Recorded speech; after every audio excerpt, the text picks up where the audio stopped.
पुरुषाय विद्महे सुवर्णपक्षाय धीमहि तन्नो गरुडः प्रचोदयात्. തിരുമൂലദേവൻ്റെ തിരുമന്ത്രം 8ാം തന്ത്രത്തിലെ പുതിയ ഒരധ്യായത്തിലേക്ക് നാം പ്രവേശിക്കുകയാണ്. 6 അന്തം എന്നാണ് ഇതിൻ്റെ പേര്. 6 അന്തങ്ങൾ. അന്തം എന്ന് വെച്ചാൽ അവസാനം, അതായത് എല്ലാ അറിവിൻ്റെയും അവസാനം 6 അന്തങ്ങളാണ് എന്ന് ഇവിടെ തിരുമൂലദേവൻ സമർത്ഥിക്കുന്നു. നമുക്കത് നോക്കാം. വേദത്തിനന്തം, നല്ല സിദ്ധാന്തത്തിൻ്റെ അന്തം, നാദത്തിൻ്റെ അന്തം, പിന്നെ തൽബോധത്തിൻ്റെ അന്തം, അഷ്ടാംഗയോഗത്തിൻ്റെ അന്തം, കാലാന്തമെന്നും തൊട്ട് 6 അന്തങ്ങളുണ്ടെന്ന് ചൊല്ലിയിടുന്നു.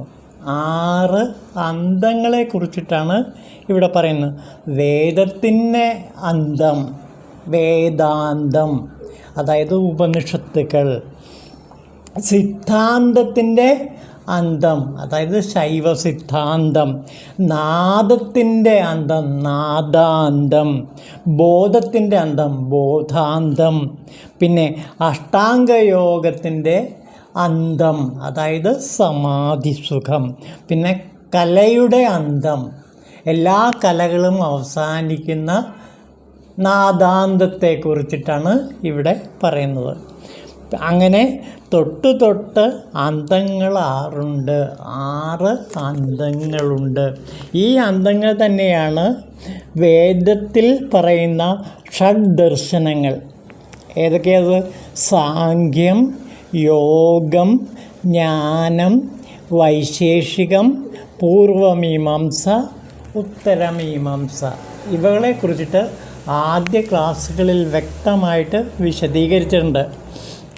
അതുകൊണ്ട് ഞാനിവിടെ വിശദീകരിക്കുന്നില്ല. ഒരു കാര്യം മാത്രം മനസ്സിലാക്കുക. വേദത്തിൻ്റെ അന്തം ഉപനിഷത്ത്, അതായത് അറിവിൻ്റെ അന്തം. പിന്നെ സിദ്ധാന്തത്തിൻ്റെ അന്തം, ശൈവ സിദ്ധാന്തത്തിൻ്റെ അന്തം. പിന്നെ നാദത്തിൻ്റെ അന്തം, ബോധാന്തം, അതായത് തുര്യാതീതമായ ഒരു തലത്തെക്കുറിച്ചിട്ടാണ് ഇവിടെ തിരുമൂലദേവൻ പറയുന്നത്. തുര്യാതീതമായ ഒരു തലം, അതിനെയാണ് നാം നമ്മുടെ സാധാരണ ഭാഷയിൽ മൗനം എന്ന് വിശേഷിപ്പിക്കുന്നത്. നിതാന്തമായ മൗനം, ദക്ഷിണാമൂർത്തിയുടെ മൗനം. ഈ 6 അന്തങ്ങളുടെയും അവസാനം ദക്ഷിണാമൂർത്തിയുടെ മൗനധാരയാണ് എന്ന് മനസ്സിലാക്കുക. അപ്പോൾ എല്ലാവിധ അറിവുകളുടെയും അവസാനം ദക്ഷിണാമൂർത്തിയുടെ മൗനമാണ്. ആ മൗനത്തിൽ എല്ലാ തത്വചിന്തകളും ഒടുങ്ങുന്നു. ഇനി നോക്കൂ. അന്തങ്ങൾ 6 അറിയുന്നവ അതിശുദ്ധർ, അന്തങ്ങൾ 6 അറിയുന്നവർ മലമറ്റോർ, അന്തങ്ങൾ 6 അറിയാത്തവർക്ക് ആദിയായോരന്തങ്ങളൊന്നും അറിഞ്ഞിടുവാൻ കഴിഞ്ഞിട. അപ്പോൾ ഇവിടെ പറയുന്നു നോക്കൂ. അന്തങ്ങൾ 6 അറിയുന്നവ അതിശുദ്ധർ. ഈ 6 അന്തങ്ങളെയും ആരാണോ അറിയുന്നത്, ആ അന്തങ്ങളെ അറിയുന്നവർ അതീവ ശുദ്ധരാണ്. അപ്പോൾ എല്ലാ അന്തങ്ങളുടെയും അവസാനം ശാന്തിയും ശുദ്ധിയുമാണ്, പരിപൂർണ ശുദ്ധി. ആ പരിപൂർണ ശുദ്ധിയിലാണ് ഈ 6 അന്തങ്ങളും അവസാനിക്കുന്നത്. അപ്പോൾ ഈ 6 അന്തങ്ങളെയും ആരാണോ അറിയുന്നവർ അവർ അതീവ ശുദ്ധരായിരിക്കും. സ്ഥൂല സൂക്ഷ്മ കാരണ ശരീരങ്ങളെല്ലാം തന്നെ അതീവ ശുദ്ധമായിരിക്കും. അന്തങ്ങൾ 6 അറിയുന്നവർ മലമറ്റവർ. എല്ലാ മലങ്ങളും, ആണവം, കർമ്മം, മായ തുടങ്ങിയ എല്ലാ മലങ്ങളും നശിച്ച പരിശുദ്ധരായിരിക്കും ഈ അന്തങ്ങൾ 6 അറിഞ്ഞവർ. അന്തങ്ങൾ 6 അറിയാത്തവർക്ക് ആദിയായോരന്തങ്ങളൊന്നും അറിഞ്ഞിടുവാൻ കഴിഞ്ഞിട. ഈ അന്തങ്ങളെ അറിയാത്തവർ, അതായത് ഈ ഷഡ്ദർശനങ്ങളെക്കുറിച്ച് യാതൊരു അറിവുമില്ലാത്തവർ അറിഞ്ഞിടുവാൻ കഴിഞ്ഞിടുക, അവർക്ക് അന്തങ്ങളൊന്നും അറിയാൻ കഴിയില്ല, അവർ അജ്ഞാനികളായി മാറും.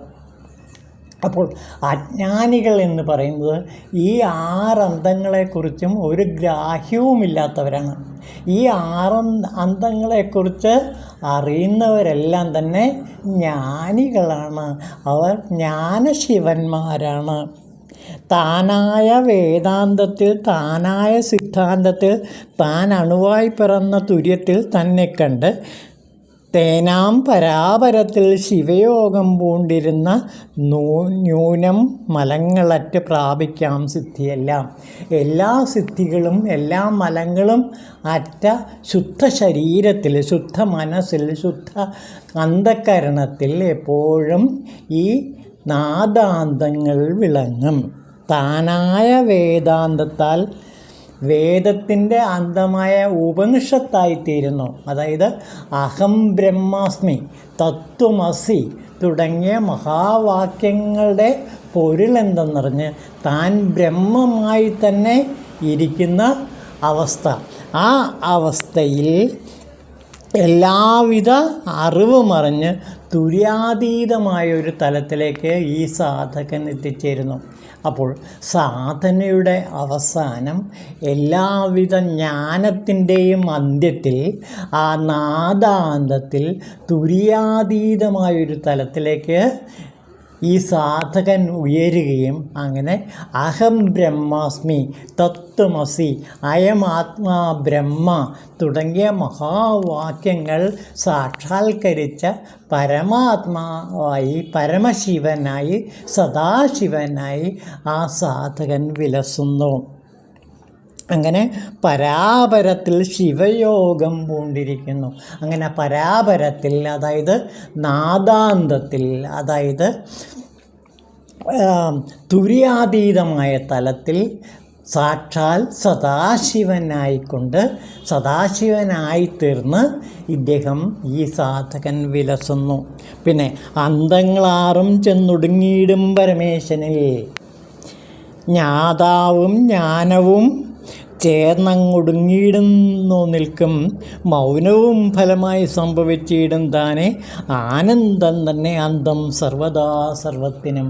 എല്ലാത്തിൻ്റെയും അന്തമായി നിൽക്കുന്നത് 2 ഘടകങ്ങളാണ്. ഒന്ന് മൗനവും മറ്റൊന്ന് ചിദാനന്ദവും. അങ്ങനെ ചിദാനന്ദവും മൗനവും കൊണ്ട് സാക്ഷാത്കരിക്കപ്പെട്ട ഒരു സദാശിവനായി മാറുന്നു യഥാർത്ഥ സാധകൻ. 6 അന്തങ്ങളെയും കടന്ന് എത്തി നിൽക്കുന്നവൻ തീർച്ചയായിട്ടും സദാശിവൻ തന്നെയാണ്. അയാൾ ആനന്ദമൂർത്തിയാണ്. അയാൾ മൗനിയായിരിക്കും. നിതാന്ത ദക്ഷിണാമൂർത്തിയുടെ മൗനം സ്വീകരിച്ചവനായിരിക്കും. അപ്പോൾ മൗനവും നിതാന്തമായ മൗനവും നിതാന്തമായ ആനന്ദവുമായിരിക്കും ഈ സാധകന് അവസാനം ഈ 6 അന്തങ്ങളും കടന്നു ചെല്ലുമ്പോൾ ലഭിക്കുന്ന മഹാസിദ്ധികൾ. അതാണ് ഇവിടെ തിരുമൂലദേവൻ പറയുന്നത്. 2 മഹാസിദ്ധികൾ ഒരു 6 അന്തം കടന്ന സാധകന് കിട്ടും. ഏതൊക്കെയത്? നിതാന്തമായ ദക്ഷിണാമൂർത്തിയുടെ മൗനം, അത് പൂർണ്ണതയാണ്. ആ പൂർണ്ണത സാധകന് ലഭിക്കുന്നു. പിന്നെ പരമമായ ആനന്ദ നിർവൃതി സാധകന് ലഭിക്കുന്നു. ഇതാണ് തിരുമന്ത്രം പഠിച്ചാലുള്ള 2 മഹാഗുണങ്ങൾ. അപ്പോൾ തിരുമന്ത്രത്തിൻ്റെ അവസാന ഭാഗത്തിലേക്ക് നാം ഇപ്പോൾ കടന്നുകൊണ്ടിരിക്കുകയാണ്.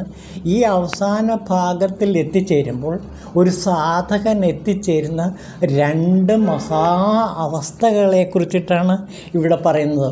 ഒന്ന് ദക്ഷിണാമൂർത്തിയുടെ മൗനം, മറ്റൊന്ന് ആനന്ദകരനായിരിക്കുന്ന അവസ്ഥ. ഈ 2 അവസ്ഥകളും തിരുമന്ത്ര പഠനത്തിന് ശേഷം നമുക്ക് ലഭിക്കും എന്നാണ് തിരുമൂലദേവൻ നമുക്ക് ഉറപ്പ് തരുന്നത്. ഇതാണ് 6 അന്തങ്ങളെയും കടക്കുമ്പോൾ നമുക്ക് സാധകന് ലഭിക്കുന്ന 2 മഹാസിദ്ധികൾ. സർവദാ സർവത്തിനും അന്തമായിട്ടുള്ള ആനന്ദവും മഹാമൗനവും സാധകന് ലഭിക്കുന്നു.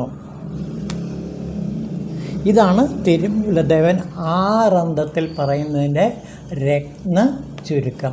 അപ്പോൾ ഓർക്കുക, ഈ ആറന്തം എന്നുള്ളത് വേദത്തിൽ പറയുന്ന 6 ദർശനങ്ങളെ കുറിച്ചിട്ടും പറയുന്നുണ്ട്. സാഖ്യം, യോഗം, ജ്ഞാനം, വൈശേഷികം, പൂർവം, മീമാംസ. ഇതെല്ലാം എത്തിച്ചേരുന്നത് എവിടേക്കാണ്? ദക്ഷിണാമൂർത്തിയുടെ മൗനത്തിലേക്കും മഹാ ആനന്ദ സ്വഭാവത്തിലേക്കുമാണ് എന്ന് മനസ്സിലാക്കുക. ഓം തിരുമൂലദേവായ നമഃ.